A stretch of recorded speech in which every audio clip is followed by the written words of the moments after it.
ಈಗ ದಯಮಾಡಿ ಆ ಕಡೆ ಕಾರಿಡಾರ್ ಅಲ್ಲಿ ಜಾಗ ಇದೆ, ಸ್ವಲ್ಪ ಕಾರಿಡಾರ್ ಅಲ್ಲೂ ನಿಂತ್ಕೊಳ್ಳಿ. ಜನ ಪಕ್ಕದ ಕಾರಿಡಾರ್ ಅಲ್ಲೂ ನಿಂತ್ಕೊಳ್ಳಿ. ಈಗ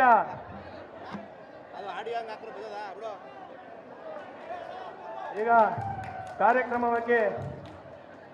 ಕಾರ್ಯಕ್ರಮವನ್ನು ನಾವು ಪ್ರಾರಂಭ ಮಾಡ್ತಾ ಇದ್ದೇವೆ.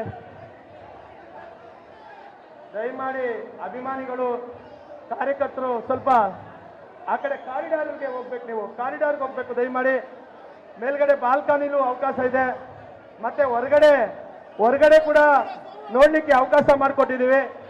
ಬಲೋ ಭಾರತ್ ಮಾತಾ ಕಿ, ರೆಬಲ್ ಸ್ಟಾರ್ ಅಂಬರೀಶ್ ಅಣ್ಣ ಕಿ, ಚಾಲೆಂಜಿಂಗ್ ಸ್ಟಾರ್ ಡಿ ಬಾಸ್ ಗೆ, ಯಂಗ್ ರೆಬಲ್ ಸ್ಟಾರ್ ಅಭಿಷೇಕ್ ಅವ್ರಿಗೆ, ಸುಮಲತಾ ಅಂಬರೀಶ್ಗೆ ಕೈ ಮುಗಿತೀನಿ. ದಯಮಾಡಿ ನಿಶ್ಶಬ್ದವಾಗಿದೆ. ಕೇವಲ ಒಂದು 40 ನಿಮಿಷದಲ್ಲಿ ಕಾರ್ಯಕ್ರಮ ಮುಗಿಸ್ತೀವಿ. ದಯವಿಟ್ಟು ನಿಶ್ಶಬ್ದವಾಗಿರಿ. ಎಲ್ಲರೂ ಕೂಡ ಸ್ಥಳಾವಕಾಶ ಮಾಡಿಕೊಡಿ. ಮುಂದೆ